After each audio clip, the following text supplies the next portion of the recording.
Hello दोस्तों, एक और सवाल लेकर आया हूं डिस्काउंट से रिलेटेड। इसमें क्वेश्चन में कहा है भाई कोई डीलर है किसी वस्तु को उसके मार्क प्राइस पर 16% की छूट देने के बाद 403 रुपये 20 पैसे में बेचता है। उसने कोई छूट की अगर पेशकश नहीं की होती तो वो वस्तु को उसके सीपी पर 28% का प्रॉफिट अर्जित करता।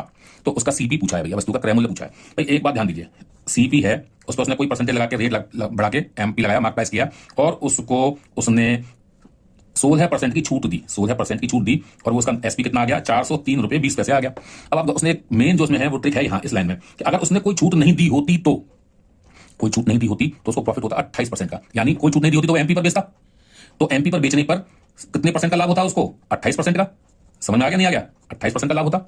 तो जब 28% का लाभ होता तो उसने पूछा है इसका क्रय मूल्य। तो अब आप देखिए कि 28% को मैं क्या लिख सकता हूं, 28/100, और इसको मैं 7/25 भी कर सकता हूं। तो यानी कि इसको मैं 7/25 कर सकता हूं, और इसको मैं क्या कर सकता हूं, 4 चौक 16 25, यानी 4/25 कर सकता हूं। तो यानी कि सीपी पर पहले उसने 7/25 किया, ठीक है। 25 रुपए की चीज कितने में बेची, 32 रुपए में,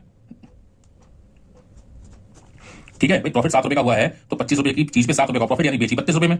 फिर 4/25, यानी कि 4/25 का मतलब कि 25 रुपए की चीज बेची कितने में, 21 रुपए में। भाई 4 रुपए का नुकसान हुआ है तो 25 रुपए की चीज बेची उसने 21 रुपए में। ये किसके बराबर होगा, 403 रुपए 20 पैसे के। तो मैं इसको हटाता हूं, 0 0 करता हूं, बस अब इसको काटना बाकी रह गया। तो आपका सीपी कितना आ गया, 25 को लेके जाएंगे, 25 गुणा 15, और ये कितना आ गया, 25 गुणा 15 375। तो आपका ऑप्शन कितना आया, ऑप्शन